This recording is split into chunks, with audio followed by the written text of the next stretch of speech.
시청자 여러분 안녕하십니까? VOA 뉴스투데이 시작합니다. 마크 에스퍼 미 국방장관은 한국 정부의 한일 군사정보보호협정 지소미아 종료에 대한 실망 입장을 밝히며 북한과 중국 등 공동위협에 대한 미한일 3국 협력을 다시 강조했습니다. 미 국방부 고위당국자는 한국의 종료 결정을 재고할 것을 공개적으로 촉구했습니다. 김칸희 기자가 보도합니다. 기자회견에 나선 마크 에스퍼 미 국방장관은 한국 정부의 한일 군사정보보호협정 지소미아 종료 결정과 관련한 입장을 묻는 질문에 한일 양국에 실망했다고 말했습니다. 최근 일본과 한국을 방문해 국방수장들을 만났을 때 이 문제에 대한 분명한 입장을 전했고 해결할 것을 권고했다고 강조했습니다. I remain very disappointed that both parties are engaged in this. I expressed that to my counterparts as I met with them in Tokyo and Seoul. And of course, encouraged them, urged them to work it out between them. 에스퍼 장관은 이어 미한일 3국은 북한, 중국 등 더 큰 위협에 직면해 있으며 함께 일할 때 더 강해진다고 말하고 양국 갈등을 빨리 해결해 중요한 문제들을 논의할 수 있도록 궤도에 다시 올라야 한다면서 한일 대화를 촉구했습니다. 마크 덤포드 미 합참의장도 실망감을 표하면서 지소미아 종료 결정은 한일 관계의 후퇴라고 밝혔습니다. 이어 미한일 3국 간 효율적 관계는 공동의 이익이고 한일 군사정보보호협정은 강력한 것이라면서 지소미아 종료에 따른 군사적 대응 방안을 언급했습니다. We have other ways of sharing information. Obviously, none as effective as a very strong bilateral information sharing agreement between the two countries. But there are other mechanisms in place to allow us to deal with alliance crisis or contingency. 이런 가운데 국제전략문제연구소 CSIS가 주최한 세미나에 참석한 랜달 슈라이버 국방부 인도태평양 안보차관보는 한국 정부의 한일 군사정보보호협정 유지를 촉구했습니다. In the immediate near term, we do call on the Republic of Korea to recommit to GSOMIA and to renew that agreement. And we also call on both sides to participate in meaningful dialogue to address their differences. 그러면서 한국 정부의 결정은 직면한 심각한 안보 도전에 대해 문재인 정부가 심각한 오해를 반영하는 것일 수 있다고 지적했습니다. 슈라이버 차관보는 또 미국은 한국의 지소미아 종료 결정에 대해 알고 있지 못했으며 한국과 일본이 갈등을 빚으면 유일한 승자는 중국과 러시아 같은 경쟁자라고 우려했습니다. VOA 뉴스 김칸입니다.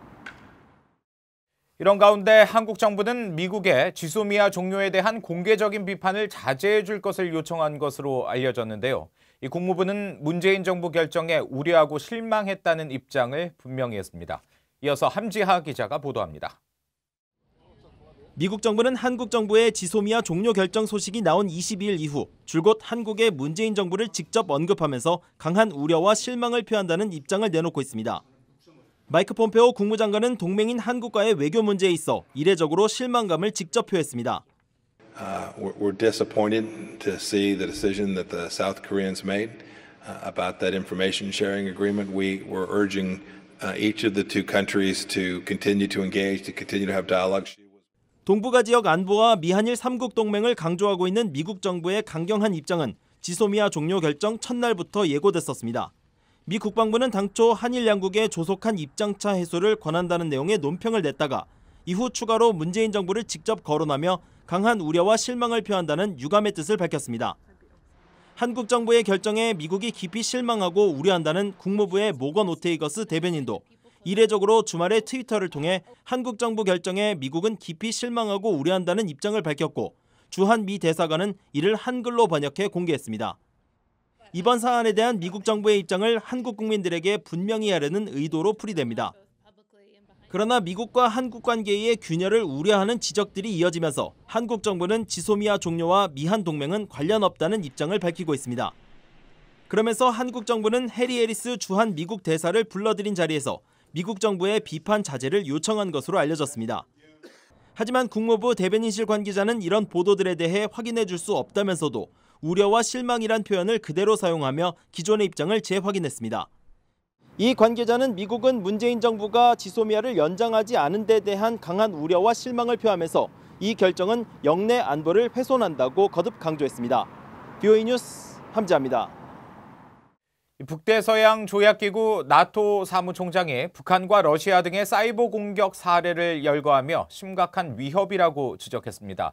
이 북한 등의 사이버 공격에 효과적으로 대응하기 위해서는 나토 회원국 전체의 공동 대응이 필요하다면서 집단 방위 조항 발동 가능성도 경고했습니다. 조상진 기자의 보도입니다. 옌스 스톨텐베르크 나토 사무총장이 영국 프로스펙트 매거진과의 인터뷰에서 북한과 러시아의 사이버 공격 사례를 들며 그 위험성을 지적했습니다.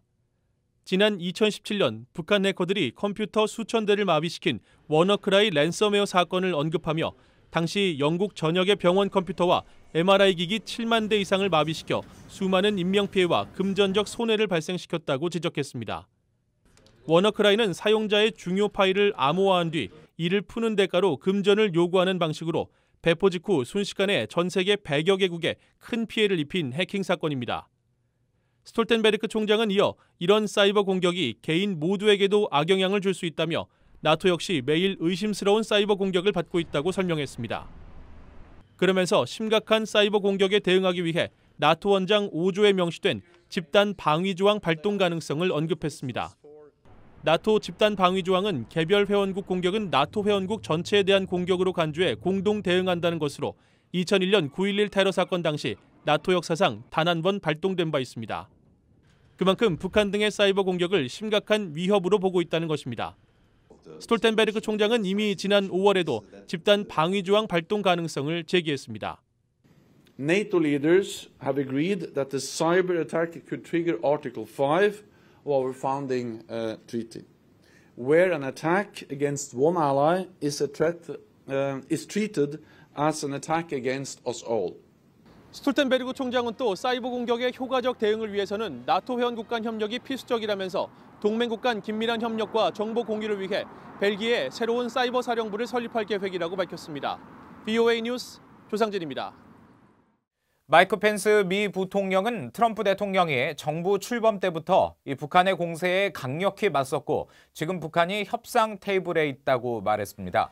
펜스 부통령은 28일 미국 제향군인회 아메리칸 리전이 인디애나주 인디애나폴리스에서 개최한 행사에서 북한 문제에 대해 이같이 말하고 지금은 핵실험과 미국에 대한 위협이 없다고 강조했습니다. 또 트럼프 대통령의 지도력 덕분에 북한 지도자가 한국 전쟁에서 전사한 모든 미군 유해를 송환하기로 약속했다면서 트럼프 대통령과 행정부는 모든 미국 유해를 미국으로 데려올 때까지 결코 쉬지 않을 것이라고 강조했습니다. 이 북한이 심포 조선소에서 새로운 탄도미사일 잠수함을 건조하며 발사 실험을 준비 중일 가능성이 제기됐습니다. 미국 싱크탱크 전략국제문제연구소 CSIS의 빅터차 한국석자와 조지프 버뮤데즈 연구원은 28일 북한 전문 사이트 분단을 너머에 올린 보고서를 통해 이같이 분석했습니다. 보고서는 지난 26일 이 일대에 크레인과 대형 차량, 사람들의 모습이 담긴 부두와 발사대, 지원시설 등이 담긴 위성사진을 토대로 새 탄도미사일 잠수함 SLBM 건조 정황과 시험 준비 가능성을 시사한다고 밝혔습니다.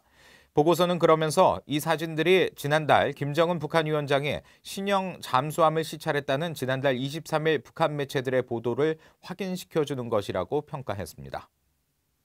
미국 상무부가 북한에 통신 장비를 판매했던 중국 회사를 처벌한 내용을 담은 보고서를 의회에 제출했습니다. 미 상무부 산업안전국은 최근 의회에 제출한 2018년 연례보고서에서 2017년과 18년 국가안보와 관련된 수출 규제 활동으로 중국 통신장비 회사의 대북 거래 사례를 적시했습니다. 보고서는 중국 통신장비업체 GTE가 미국산 통신장비 283개를 북한에 불법으로 반입했으며 북한에 석탄을 사들인 중국 수입업체가 GTE에 대금을 지급하고 북한은 그 비용만큼의 통신장비를 GTE 측으로부터 제공받는 편법을 동원했다고 지적했습니다.